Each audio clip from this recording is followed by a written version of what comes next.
Jetour Auto Philippines, in collaboration with our dealerships here in Metro Manila, is now here at MPT South Hub to kick off their event, Biyaheng South. Commemorating the Tourism Month, which is September, wherein we feature with our bloggers all the very good sights and sounds and places of interest in the Region 4A. With this event, we hope to increase promotion of both brands and at the same time promote tourism in the key locations that we will be visiting here today. Dumating kami dito sa Ricardo's Coffee and Classic Cuisine sa Amadeo para kumain and magpahinga. At the same time, nagkaroon kami ng chance na matry yung coffee art.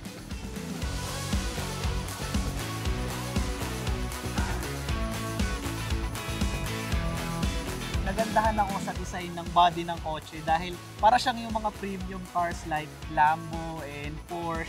Yun, I love the design, I love the color, and especially yung front niya.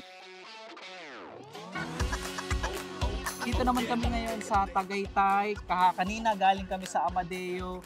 Ngayon nandito kami sa Bagok Beans, Tagaytay. Sobrang spacious, napaka-comfortable nung ride, hindi siya matagtag.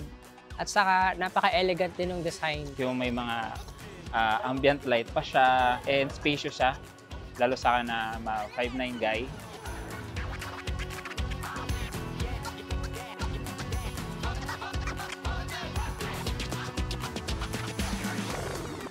Masasabi ko na hassle-free yung experience namin all throughout our journey sa Biyaheng South Tour dahil sa Jetour.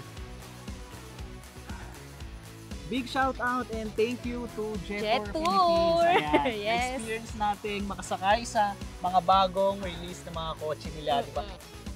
Thank you very much for the partnership with Jetour. We are very, very blessed that you are with us in this advocacy of ours in tourism.